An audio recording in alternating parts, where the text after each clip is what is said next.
¿No tenés miedo de que te maten en esta campaña? Digamos, de alguna manera, para el pueblo colombiano, para la sociedad colombiana, esta campaña, y usted me metió en la política, no yo. ¿Y a usted no le disgusta tampoco? Que conste, el momento que vive la sociedad colombiana es de encrucijada, que es diferente al momento que yo vivo. El momento que yo vivo es de final. Se encuentra la sociedad colombiana en una encrucijada cuando estoy dando mi batalla final. Encrucijada, ¿por qué? Porque pues, no es difícil saberlo. O seguimos como estamos, un camino. Ya se puede valorar qué significa ese si seguimos como estamos. Ya se puede, digamos, sin mucha dificultad mostrar qué significa eso. Después de 40 años de más o menos aplicar un sistema de ideas que yo llamo neoliberal por un sector de la sociedad que básicamente son los grandes poseedores de tierras, de bancos y de importaciones, son los sectores del poder en Colombia. Pues hay un resultado final. 40 años, lo que era un país agrario, cafetero, con un balbuceante proceso de industrialización. Cali fue uno de esas joyas de ese proceso. Terminamos siendo un país, hasta hace 4 años, petrolero, carbonero y cocainero, y desde el año pasado a la fecha solamente cocainero. Es nuestro principal producto de exportación hoy. El petróleo y el carbón lo era en el 2013, pero con la caída y el desplome del precio internacional del petróleo y del carbón, que no va más porque son las materias primas del cambio climático, es decir, de la posibilidad de la extinción de la humanidad, entonces se desplomaron los ingresos petroleros y carboneros en Colombia, y entonces los mayores ingresos por exportaciones de Colombia responden a la cocaína. Y ese tipo de sociedad, de economía y de Estado ligado a esa realidad económica que nos entrega estos sectores que dirigen el país, pues es dramático, porque lo que tenemos realmente hoy es una catástrofe social y es una catástrofe de la vida juntas, una especie de crisis integral de la sociedad colombiana, una ruptura moral, una degradación moral de la sociedad que se empieza a autodestruir. Podemos seguir por ahí. De hecho, pues las propuestas que provienen de este tipo de sectores sociales y políticos es, bueno, más petróleo. Para poder tener más petróleo, fracking. Y del lado del liberalismo tradicional, más neoliberalismo es lo que proponen, ¿cierto? Y ponen sus candidatos para ello. Más fracking, más neoliberalismo. Pues eso conduce al estallido. Eso conduce a la catástrofe social que ya estamos viviendo. No es que viene, es que está. Eso es si continuamos como estamos. Y esa es una parte de la encrucijada. La otra parte de la encrucijada es cambiar. No seguir como estamos, sino cambiar. Ahí estamos nosotros, digamos, en esa idea de llevarle a la sociedad colombiana las posibilidades de un cambio, de salir del petróleo, del carbón, y le hace de la cocaína para pasar a ser productivos. Agricultura e industria y sus concomitantes, que trae aparejado entonces otro tipo de política económica, que hay que entonces proteger la agricultura y la industria balbuceante, que hay que sustituir importaciones, eso decía la CEPAL, que hay que inocular saber en la producción. Para sacar petróleo, carbón y cocaína no se necesita mucho saber, poquito saber. Para hacer agricultura e industria y sus concomitantes se necesita mucho cerebro. Entonces el papel de la educación, del saber, una sociedad que en estos 40 años ha sido estrangulada en su capacidad productiva, porque al traer 40.000 millones de dólares de ingresos de petróleo y carbón, año 2013, y 15.000 de cocaína, año 2013, en un solo año 65 millones de dólares que en cierta forma quedan como reservas internacionales del Banco de la República, pues financió un boom de las importaciones, quebró la agricultura y la industria, se fue especializando solo en el carbón, el petróleo y la cocaína, cambió puestos de trabajo por dólares, porque al hundir agricultura e industria se hundían las ramas de mayor cantidad de puestos de trabajo del país y privilegió las ramas de menor cantidad de puestos de trabajo del país, pero con mayor capacidad de entrada de dólares. Y entonces tenemos una economía en cierta forma semifeudal, raquítica, extractivista. No hay puestos de trabajo. ¿Y eso qué significa? Hambre. ¿Eso qué significa? Desigualdad social. Ahí ya ustedes vieron el ranking de la OCDE, el país más desigual de la OCDE. Los países más poderosos desde el punto de vista capitalista son más igualitarios que Colombia.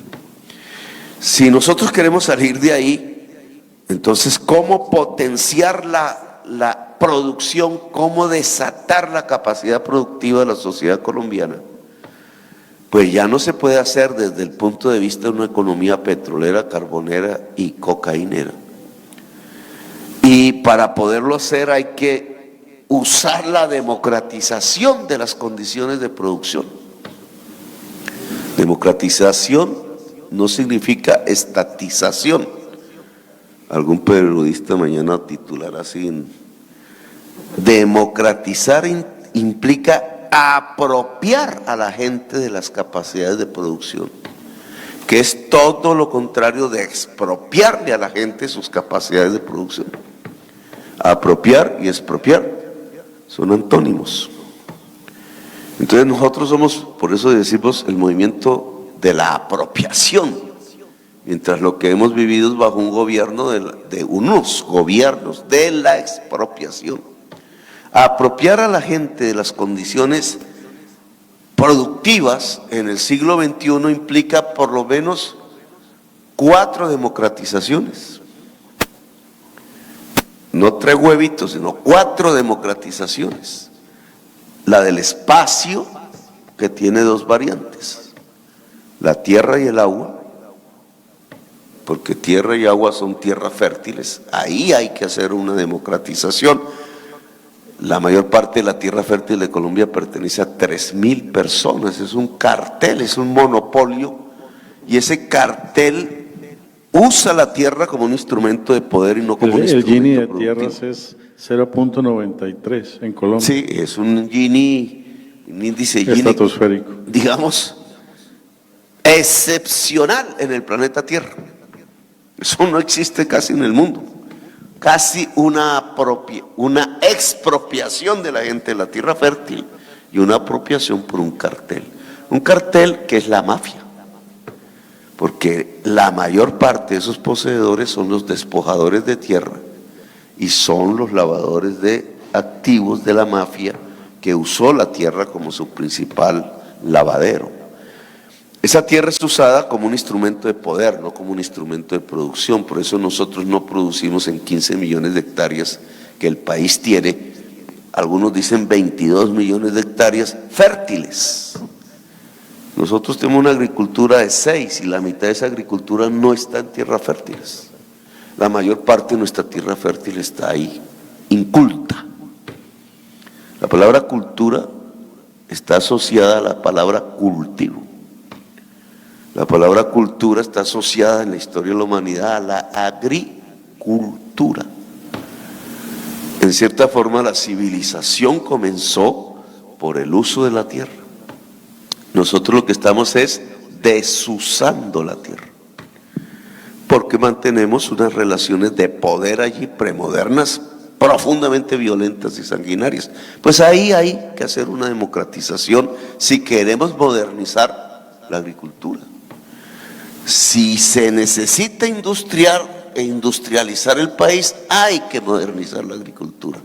No hay un solo proceso de industrialización en el mundo que no haya comenzado por la modernización agraria. Y la modernización agraria implica, en general, una democratización de la tierra y del agua. Hay otro espacio que el siglo XXI ha creado, que es el espacio virtual. A eso le llamamos la conectividad, es la tierra del siglo XXI. No existe sino digitalmente, pero es una capacidad productiva. Este libro se puede tener físico o digital.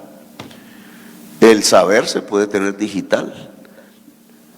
La digitalización de la máquina, pues convierte entonces el espacio virtual, la banda ancha, como queramos llamarlo, en un espacio de la producción, en una capacidad productiva. Colombia tiene democratizada su conectividad, todos sabemos que no.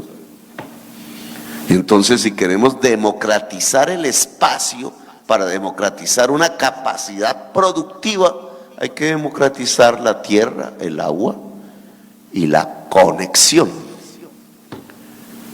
Ese es uno de los ejes de las democratizaciones. Otro, el crédito. ¿Quién tiene el crédito en Colombia? Los 4 banqueros determinan quiénes, que son sus amigos, que son muy pocos.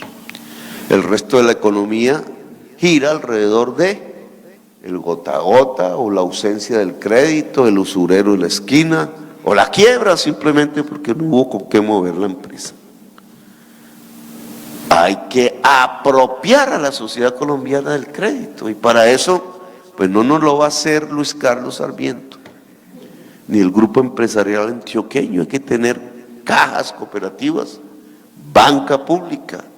El tendero podría ser un sistema financiero en la economía popular, que ya lo es, porque fía, es decir, da crédito en las afugias de la economía popular. Eso se puede potenciar. La democratización del crédito es una apropiación de la sociedad de condiciones de producción. Y la otra democratización, la cuarta, es el saber, el conocimiento. Si ustedes miran, lo que Colombia tiene son carteles que monopolizan o económicamente oligopolizan las condiciones de producción. Del crédito, del saber, de la tierra física y por tanto del agua, de la conectividad. Y por eso la mayoría de la sociedad no tiene las condiciones para producir. Pues eso es lo que queremos hacer nosotros, democratizar las condiciones de la producción. No estatizar, sino democratizar. Nos lleva entonces a un cambio indudablemente real. Y no voy a seguir por acá porque entonces ahora sí empiezo a hacer una exposición del programa de gobierno. Pero la encrucijada tiene esos dos caminos, o mantener las cosas como están, solo hay que votar por la cabal. Es nuestra digna rival en Cali y en el Valle del Cauca. Rival, digamos, contrincante. Bueno, esa es, y si no es ella, pues habrá alguien como ella, pero él continúa las cosas como están y cambiar, encrucijada. La mía no es una encrucijada. Entonces ahí tengo una posición un poco diferente de la sociedad colombiana. Y el libro más o menos lo que muestra es eso, ¿no? La mía ya es, en mi opinión, sí, la batalla final, porque hemos acumulado el esfuerzo suficiente desde el punto de vista de luchas sociales, de pensamiento, de acumulación política. El 2018 nos mostró ya no la ilusión quimérica de un cambio, sino la posibilidad real de hacerlo, que en la historia de la sociedad colombiana hacía mucho tiempo no se presentaba. Y este es el momento. Claro, coincide con una época de mi vida, ya por mi edad, etcétera, que para mí es la batalla final, una batalla final que hay que ganar sí o sí. Si la perdemos,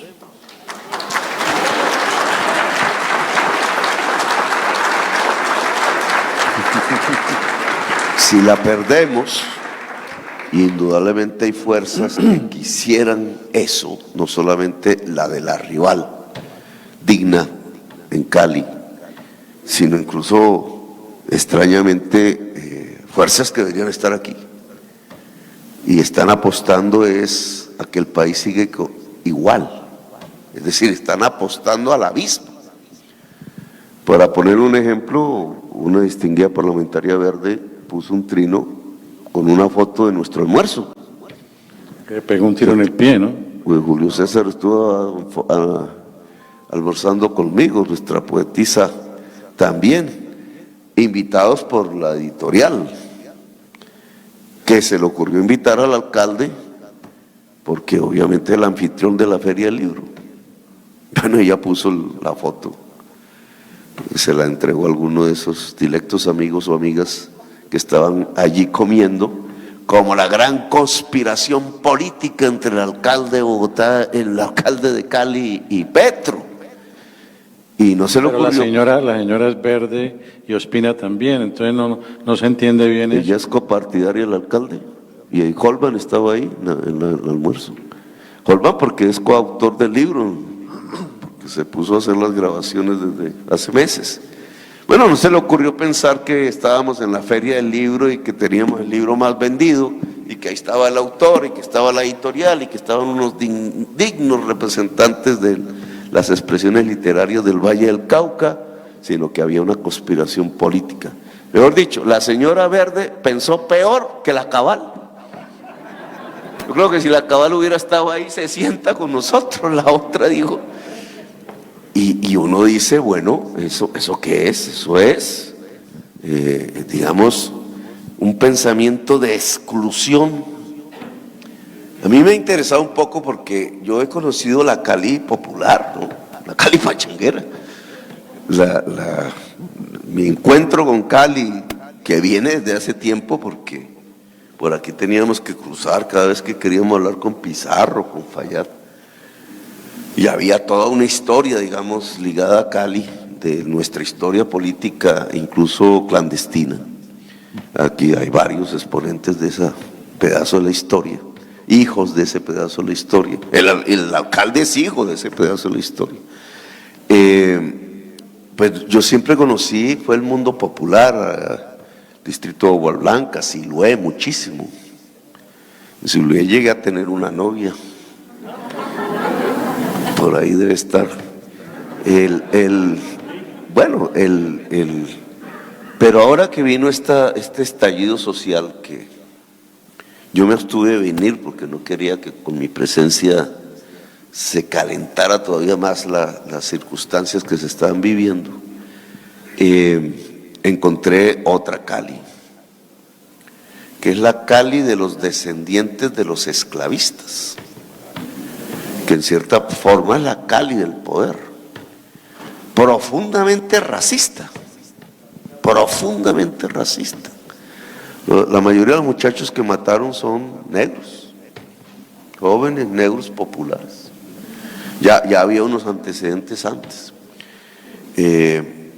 Y claro, esa mentalidad política desde ese mundo de los herederos del esclavismo, no por los esclavos, sino por los esclavistas, pues tiene que ser profundamente excluyente, digamos, una capacidad de excluir al otro y a la otra, casi que brutal, y se encuentran este tipo de pensamientos políticos. Incluso atraviesa las posibilidades de una victoria popular, se enfrenta contra las posibilidades de una victoria popular. O sea, ¿por qué no quieren a Petro? ciertos sectores que deberían aliarse con Petro. Porque Petro es café con leche. Porque Petro no viene de ese tipo de élite social. Porque la representación política del mundo de lo popular les desagrada. Entonces nos dicen desarrapados. Dignísimos representantes del supuestamente pensamiento liberal democrático. Hasta compañeros de armas terminan tratando de, uy, no, pues, sí fuimos, pero ya no. No, ese, digamos, es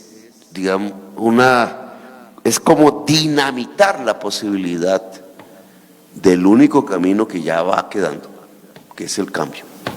Dinamitar la posibilidad del cambio significa que las cosas siguen igual, pero si las cosas siguen igual, lo que va a haber y lo que ya hay es una catástrofe social.